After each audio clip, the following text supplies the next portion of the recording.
तब उस समय आत्मा यीशु को जंगल में ले गया ताकि इब्लीस से उसकी परीक्षा हो। वह 40 दिन और 40 रात निराहार रहा। अंत में उसे भूख लगी। तब परखने वाले ने पास आकर उससे कहा, यदि तू परमेश्वर का पुत्र है तो कह दे कि ये पत्थर रोटियां बन जाएं। उसने उत्तर दिया कि लिखा है कि मनुष्य केवल रोटी ही से नहीं परंतु हर एक वचन से जो परमेश्वर के मुख से निकलता है जीवित रहेगा। तब इब्लीस उसे पवित्र नगर में ले गया और मंदिर के कंगूरे पर खड़ा किया और उससे कहा, यदि तू परमेश्वर का पुत्र है तो अपने आप को नीचे गिरा दे, क्योंकि लिखा है कि वह तेरे विषय में अपने स्वर्गदूतों को आज्ञा देगा और वे तुझे हाथों हाथ उठा लेंगे, कहीं ऐसा ना हो कि तेरे पांवों में पत्थर से ठेस लगे। यीशु ने उससे कहा, ये भी लिखा है कि तू प्रभु अपने परमेश्वर की परीक्षा न कर।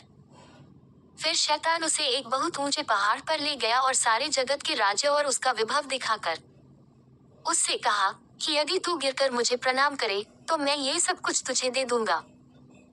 तब यीशु ने उससे कहा, हे शैतान दूर हो जा, क्योंकि लिखा है कि तू प्रभु अपने परमेश्वर को प्रणाम कर और केवल उसी की उपासना कर।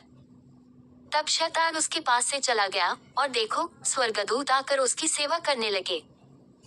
जब उसने ये सुना कि यूहन्ना पकड़वा दिया गया तो वह गलील को चला गया और नासरत को छोड़कर कफरनहूम में जो झील के किनारे जबूलून और नप्ताली के देश में है जाकर रहने लगा, ताकि जो यशायाह भविष्यद्वक्ता के द्वारा कहा गया था वह पूरा हो कि जबूलून और नप्ताली के देश झील के मार्ग से यरदन के पार अन्य जातियों का गलील। जो लोग अंधकार में बैठे थे उन्होंने बड़ी ज्योति देखी, और जो मृत्यु के देश और छाया में बैठे थे उन पर ज्योति चमकी। उस समय से यीशु प्रचार करना और यह कहना आरंभ किया कि मन फिराओ, क्योंकि स्वर्ग का राज्य निकट आया है। उसने गलील की झील के किनारे फिरते हुए दो भाइयों अर्थात शमौन को जो पतरस कहलाता है और उसके भाई अंद्रियास को झील में जाल डालते देखा, क्योंकि वे मछुए थे, और उनसे कहा, मेरे पीछे चले आओ तो मैं तुमको मनुष्यों के पकड़ने वाले बनाऊंगा।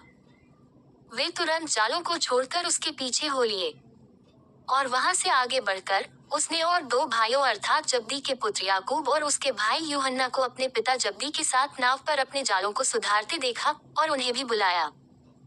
वे तुरंत नाव और अपने पिता को छोड़कर उसके पीछे हो लिए। और यीशु सारे गलील में फिरता हुआ उनकी सभाओं में उपदेश करता और राज्य का सुसमाचार प्रचार करता और लोगों की हर प्रकार की बीमारी और दुर्बलता को दूर करता रहा।